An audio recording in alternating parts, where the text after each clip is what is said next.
Hey, how's it going, guys? Welcome back for another video. So today we are commencing our first Coach Me TOS series once again, right? So those of you who do not know what's this series about, it's basically a series whereby players can send in their gameplay, right? And then I will analyze and take a look at how they spin their runes, how they make use of the active skills, how they form their team, the members, etc. Alright, so everything as a whole, right? So you can participate by following the instructions on the screen right now, right? So this player right here is actually level 525 in his email, and then the stage attempting in this video will be a playful life, which is last week's ultimate stage. Alright, so without further ado, let's get started in this video. Alright, so I think the volume is pretty low, but it's okay, we'll just go ahead. Right, so you can see we're gonna pause and take a look at his team members, right? So he's running a Leonard team, right? So team members are Tefnut, Lucy, Marty, and Miku and Kaito, right? So let's take a look at, so from now on we'll take a look at what he have in terms of active skill usage, right? When he uses active skill, his spinning skills, and the crafting. Alright, so in this case he brought a seal of transposition craft, right? So let's take a look. So first battle, right? So he went ahead and used Tefnut's active skill there to get rid of the first battle, which is okay, but in my opinion I don't think it's very ideal, right? So let me explain a bit later, right? So we'll go ahead to take a look at what he continued to do at battle 2. Right, so he activated Lucy, activated Marty, right? So all the damage boosters are up, and then he went ahead to spin, right? So good thing he get rid of most of the water earth runes, right? So spinning wise seems okay at the moment, right? So dissolve that straight roll for the extra 2.2 multiplier. Okay, so notice this part here, right? What I will do something different, right? But I'm not saying that this player's playstyle is wrong, right? Just that there are many alternatives in playing this ultimate stage based on his team setup, Leonard, as well as the members, right? So first and foremost at battle 1, right? Yes, he can use the snipe skill from Tefnut and then bring that active skill over to battle 2 because it was an instant snipe kill. Right, so after that he went ahead to activate Lucy as well as Matthew. So now you have 3 damage boosters up on your screen, right? So which is why he can easily defeat the first HP bar at battle 2, right? But in my opinion, I felt that Tefnut was not needed, right? And then you can just straight away go ahead with Lucy and Marty, right? Just do a normal spin and then you save that Tefnut. Alright, so okay, let's take a look at second HP bar. So second HP bar, he went ahead to use Leonard, which is definitely because you need to pass the 20 combo shield, right? So here you can see that most of the question mark runes are mostly enchanted water, right? And then we have only about 2 light runes on the board, so it's okay. So now we see how this player goes about spinning this board.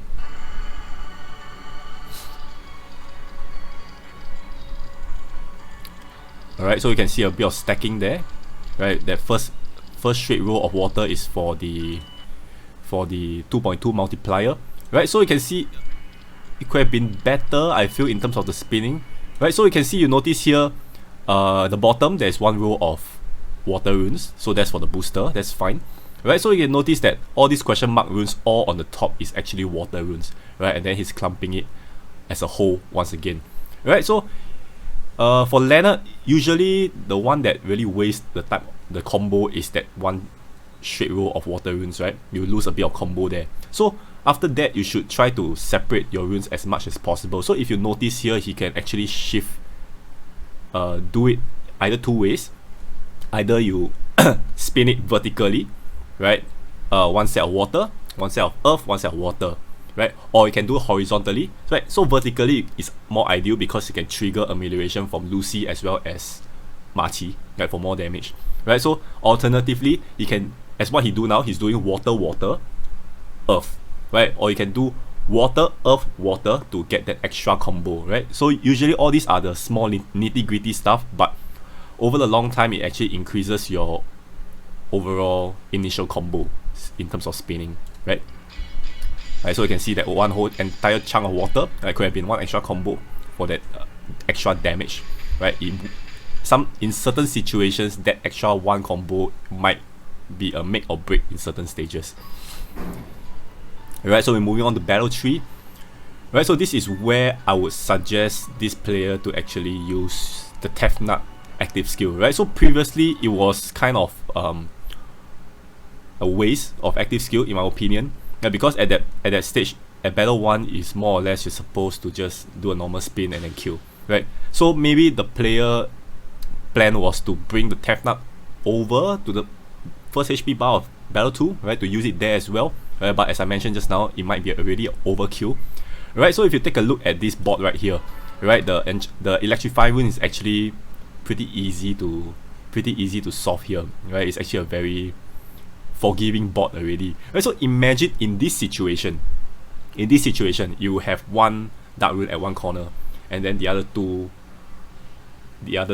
dark electrified dark at another corner. Then how are you supposed to solve this now, right? You have no way to do it whatsoever, unless you wait it out and then maybe do some stacking and then maybe you can pass, right? Whereas you can just activate Tefnut here, right, in which you activated in battle 1, right, to counter this stage, right? And on top of that, if you were to store here, you're going to lose your Lucy's active skill once the mob attacks you, right?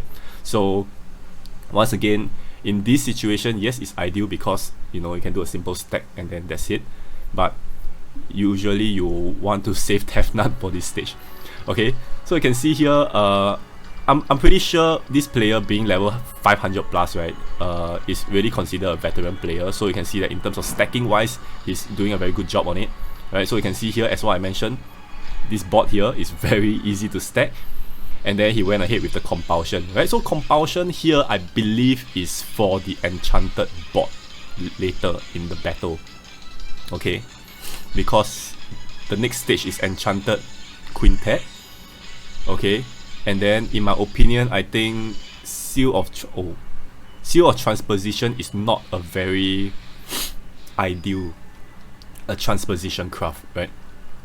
Not an ideal Dragonary craft for this kind of situation, right? But I think he's trying to showcase here that Leonard can actually bypass Quintet Enchanted Shield, alright? And then here, with Lucy and Marty active skill on, you can actually take him down pretty easily, right? So he's smart. This player is pretty smart because he already know that there's tons of water runes on the board, so he don't go ahead to drag that first 6 trail of water runes over the fire and earth so as to create an overcrowding of water runes. So that's good.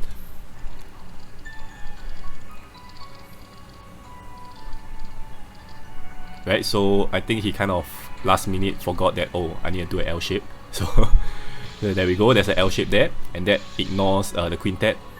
So yup, that was pretty decent, the amount of water runes, so that was a one hit kill. So next to the 15 shield, right, so hold the water runes, go into the hard metasphere, right? So this player really knows what he's doing, right, in terms of the spinning and the usage of active skills for Miku and Kaito. Alright, so next up we have the buff here, right? So he's going for the spin. So let's take a look at this spin. Right, so I understand that black and white runes are very difficult to spin, like personally. Okay, so take a look at the spin here. We have one entire chunk of water, which is again not ideal. So usually you just need that one row of water, and then you can try to split the rest up. Right, so you can see under Miku, Kaito, and Marty, you can actually maybe do a horizontal dissolve, right? Maybe you'll split up the water runes and then to do more damage. Okay, but then again, having Lucy and Marty's active skill on, the damage shouldn't be a problem.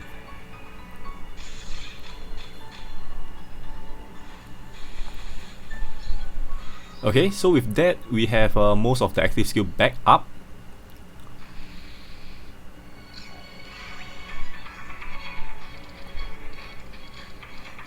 Okay, so you can see how the...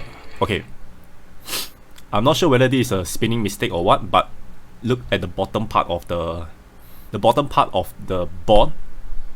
That would not have triggered the extra 2.2, right? You need one entire row of water runes, right, to trigger the extra 2.2, right? But it's either a spinning mistake or just this perfect calculation of the board or of the damage. Okay, right, so all skulls are activated, right, so the damage pretty much will go through, right? He activated Leonard as well. So next, okay, so here the HUD debuff. So this player didn't bring any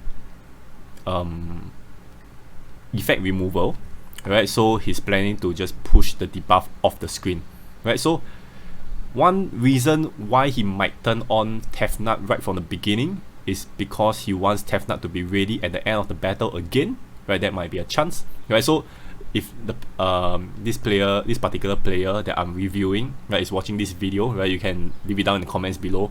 What's your Tefnut tactic? Okay, so if it's me, if I were to play the ultimate stage, right, I would definitely use Tefnut at the electrifying runes part, right? Then here Tefnut would not have been ready, right? So personally I would not have brought Lucy and Marty. I would have bring either one, and then one of them would be the effect removal, right? Be it the Hasune Miku or Floris. There is so many effect removal nowadays, right? Or Aqua, stuff like that, right? But here, yeah, it's probably gonna go for Tefnut, and then all the other active skill to push that light debuff away. Alright, and then let's take a look at how it's been here.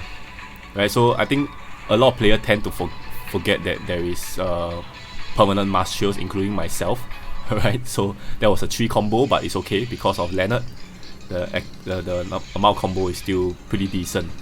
Right, so let's take a look at craft play. Right, craft gameplay wise, I guess it's okay. I mean, usually once you pass like 20k craft points, right, it's still considered pretty decent. Alright, so this is definitely an overkill, and then that would be the end of the entire battle. Alright, so let me just quickly cancel this. Alright, so what I have to say for this particular player, I mean, overall, I don't think he's a very weak player, right? He kind of know what cards to bring. Every single member plays a part, plays a role in this entire ultimate stage. This player is not bringing any other cards for fun or do not know when to activate it, right? So overall, in terms of team member, when to use active skill is pretty decent. Alright, in terms of spinning, is there as well, right? Just that when you're playing Leonard, do remember that one entire row of water runes will give you that 2.2 times buff, and then the remaining water runes, try to split it in a group of 3 or 4 that is not connected with that entire row of water, right? Just try to maximize that combo, because that one row of water is really gonna eat up one combo, right? So the rest of the board is up to you to spin, right? Just try to separate as much water runes as possible for that maximum amount of combos, right? Since you have 15 seconds of spin time, if you add in the anniversary craft and plus the allies anniversary craft, that's going to be 17 seconds, right? So make use of that full amount of spin time to maximize your combos, and then of course maximize your damage. Alright, so pretty good submission, right? So if you guys are interested to submit in your gameplay, right, for me to take a look and review it, right, the instruction is on the screen again right now, right? So with that will be it for today's Coach Me TOS, right? And I'll see you guys in the next video. Bye bye.